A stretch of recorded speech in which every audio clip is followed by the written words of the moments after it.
the world of work, it feels like it's just constantly shifting, right? Absolutely. It really They're does. under our feet. And that old idea, pick one career, stick with it forever. Yeah, that feels, well, pretty outdated now for a lot of folks. It does. And it makes you wonder, doesn't it? How do you actually build a work life that feels, well, stable Stable, meaningful. and meaningful? Something you won't regret down the line. That feeling is just incredibly common today. That old way, that sort of linear path in one company. Yeah.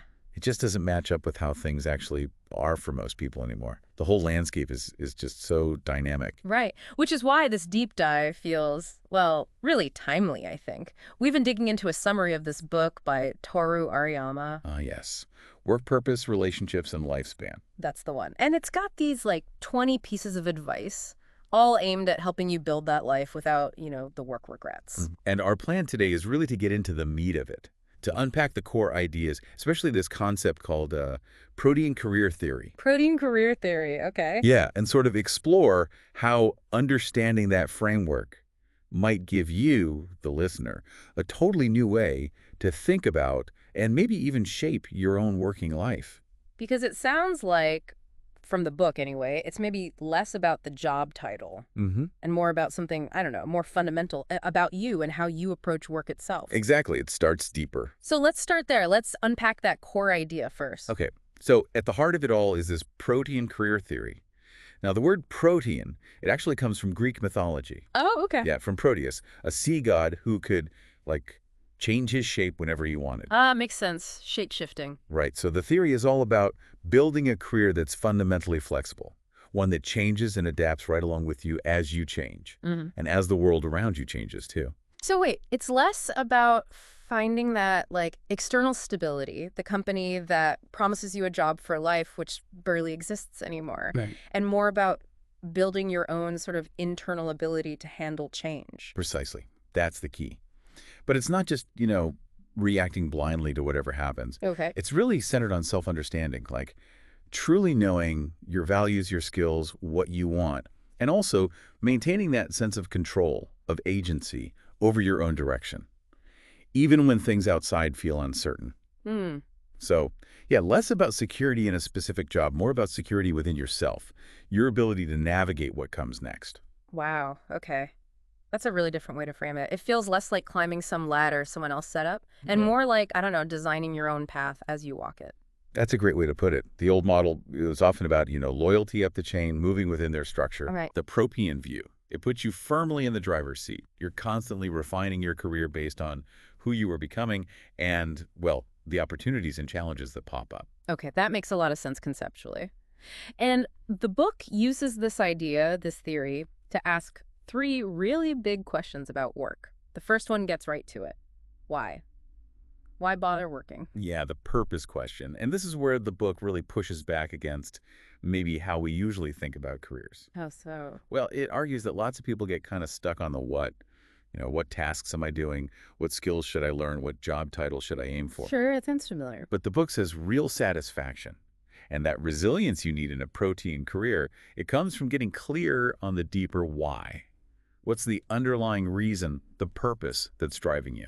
So looking past the day-to-day tasks to find the motivation underneath or the impact. Exactly. And the author gives 3 specific questions to help you, dig into that. Okay, what are they? He suggests asking yourself, 1, what do you feel genuinely passionate about? Really passionate. 2, who is it that you genuinely want to help or contribute something to? And 3, what kind of future are you trying to help create? Whether that's just for you or maybe your community or something bigger. Okay, those are not small questions. Definitely not something you answer in 5 minutes. Oh, not at all. But I can see how really grappling with them would give you a much stronger anchor than just, chasing the next promotion. Definitely. The book had an analogy here, didn't it? Yeah. Something about sports players. You did, yeah. A really good one. It points out that for, say, a top athlete, their purpose usually goes way beyond just winning the next game. Right. Their real drive, their why, might come from supporting their family or inspiring kids who look up to them or, representing their town or country. Ah, okay. So the why is the fuel. It's bigger than the actual task of playing the sport. Exactly. It's that powerful source that keeps them going, beyond just the wins and losses. And if we bring that back to our own work, even if your job feels a bit routine sometimes, Mm-hmm. there's probably some deeper reason or impact connected to it, or maybe what it could be connected to. Figuring that out seems like it would change everything about how you show up each day. Absolutely. What about for you? If you think about your own day-to-day, what kind of deeper why might be lurking under the surface? Even a potential one. Oh, putting me on the spot. That's definitely something to chew on. Okay, so if why is the foundation, the purpose, the book then moves to the second big question, who? Who should you actually work with? Yeah, and this one, its importance really stood out to me in the book. Me too. I was a bit surprised by how much weight it was given. The book makes this really strong argument that your satisfaction at work is hugely influenced by the people around you, your colleagues, your team, your boss, Yeah. maybe even more than the actual work you're doing. That rings true when you think about it. You could have your dream job on paper, Right. but if the team is toxic or unsupportive, it's just miserable. Exactly. And flip side, a really challenging job can feel amazing if you've got great colleagues you trust and enjoy working with. Totally. We spend so much energy focusing on the what's of the job, the tasks, the role. Yeah. We forget the human element, the environment, is maybe even more critical for just our daily happiness and effectiveness. Couldn't agree more. And the book gives 3 pretty practical tips for building those better relationships, building trust at work. Okay, like what? First, really make a conscious effort to respect other people's values and how they see things, even, maybe especially, when they're different from yours. Okay, respect differences. Second, try to make expressing genuine gratitude a regular habit. Acknowledging people's contributions, whether they're big or small, saying thanks. Mm-hmm. Gratitude. Simple but powerful. And third, don't be afraid of feedback. Actually seek it out and learn to give it constructively, too. It's all about fostering growth and understanding between people. Respect, gratitude, feedback. They sound simple, but doing them consistently, especially the feedback part, giving and receiving, that takes real effort and sometimes courage. It absolutely does. It requires being intentional about it. The book uses another analogy here, which I liked thinking about a music band. Ah, okay. How does that work? Well, a really successful band isn't just, a bunch of virtuosos playing their own thing brilliantly. Right. It's about how they listen to each other, how they respect each other's musical styles, how they blend together to create something bigger than any one person could alone. It's the synergy, the interaction between the players. That's what makes the music great. Exactly. And applying that to work, it's a reminder that your career experience isn't just about your solo performance. It's heavily shaped by the quality of the connections, the relationships you build with the people around you. Yeah, the human element isn't just a nice to have. It's actually central to a fulfilling work life, according to this view. That's the core message. Okay, so we've got the why, the purpose, we've got the who, the relationships. What's the third big question the book dives into? The third one is how long, which brings in the dimension of time, of your lifespan. Okay. Thinking about work across your whole life. Yeah, it suggests that looking at your career within the context of your finite life is actually a really critical step. It involves thinking about, and maybe even setting, some kind of time frame for your main working years. So that could mean anything from planning to deliberately shift gears or retire at 50 to maybe structuring things so you can keep working in some way you enjoy until you're 70 or even longer. Right. And the point is, having that rough time frame in mind, whatever it is for you, it forces you to prioritize. How so? Well, if you know you've got, say, X number of years you want to be actively engaged in work, however you define that. How does that clarity change the choices you make today? What really becomes important if you're looking at that bigger window? Yeah, I can see that. It helps cut through some of the noise, maybe. Focus on what truly matters to you within that time frame. Exactly. And the book even sketches out a kind of potential framework for how your focus might naturally evolve over different stages of life. Oh, interesting. Like what? Well, it suggests, for instance, that in your 20s, the main focus might be just gaining broad experience. trying different things, expanding your perspective, maybe across different jobs or industries. Okay, exploration phase makes sense. Then, in your 30s, perhaps the focus shifts more towards really exploring work that aligns deeply with your personal values, finding your niche, building real expertise in something that matters to you. Right, alignment and deepening. And what about later on, like 40s and beyond? So, according to the book's framework, that phase could become more about looking outwards, focusing more on social contribution, maybe mentoring younger people, using all that experience you've built up to make a broader impact. Exploration, then alignment, then contribution. It feels like a natural kind of progression, doesn't it? It does. And it's not meant to be rigid, obviously, Sure. but it offers a useful lens for thinking about how your priorities and goals might shift over a long working life. It helps you be more intentional. Okay. So we have this protein theory, this idea of flexibility and self-direction, and these three core questions. Why work? Who to work with? How long to work? So how does the book suggest we actually do this? How do we put it into practice and like redesign our careers? All right, the practical side. It boils down to 3 key steps. Yeah. First is deepening your self-analysis. Okay. And this isn't like a one-off thing you do. It's an ongoing process of understanding yourself better and better. The book even mentions using tools like something called the Johari window. Oh, I've heard of that. Isn't that the model with the 4 panes: open, blind, hidden, unknown? Exactly that one. It's a way to understand yourself better in relation to how others see you, what you both know, what others see but you don't, your blind spots, what you know but hide, and then that unknown area potential that neither you nor others are aware of yet.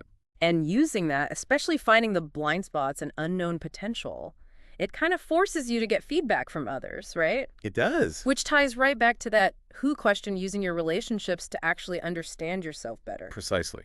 See how these ideas connect. It's all linked. Yeah. Okay, so that's step 1, ongoing self-analysis. Got it. What's step 2?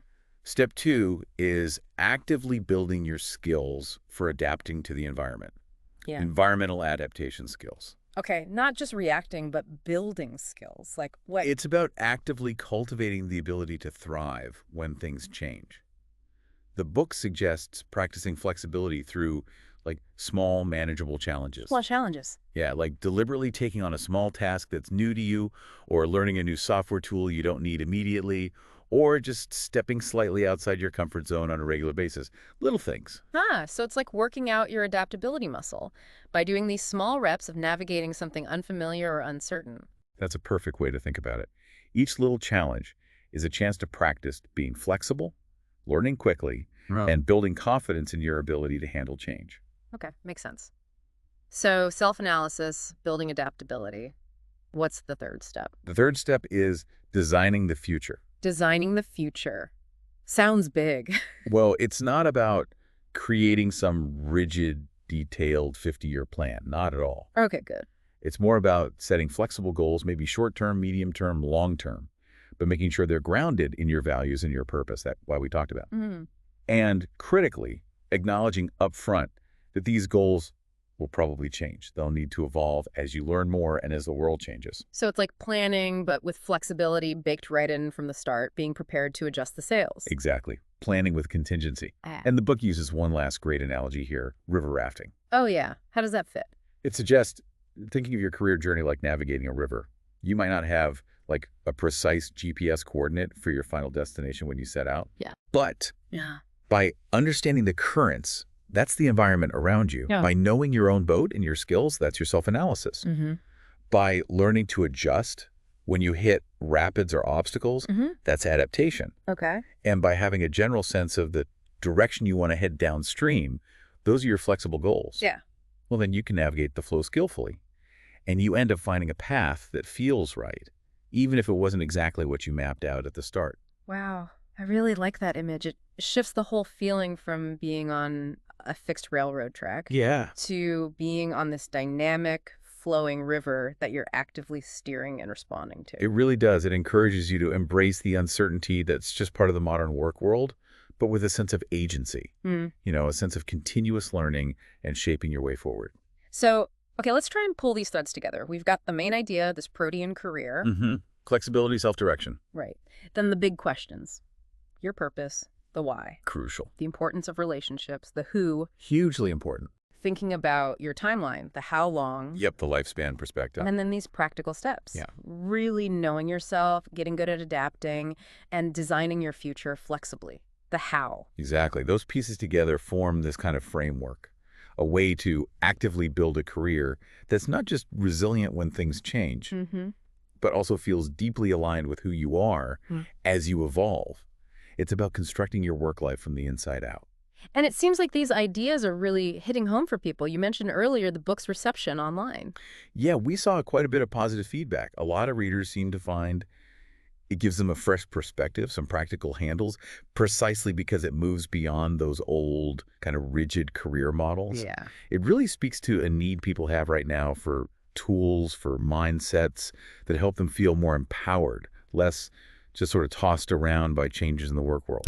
It offers a way to find stability through adaptability, if that makes sense. It absolutely makes sense. It feels like a powerful invitation, really, to see your career not just as something that happens to you, but as something you're constantly shaping and reshaping. And as you think about shaping that journey, you, the listener. Yeah, here's a final thought to maybe take away. If your career is more like that river you're navigating, not a fixed track, what's one small, really low-stakes experiment you could try this week? Just one tiny thing to explore your own why a bit more. Or maybe to deepen one work relationship using gratitude or asking for some feedback. Yeah, just one small paddle stroke, maybe in a slightly new direction. What might that feel like? How might deliberately trying that one small act of adaptation or connection feel different from just sticking to the usual routine? Something to mull over, perhaps. Definitely something to reflect on. Thanks for diving deep into this with us today. My pleasure. Great conversation.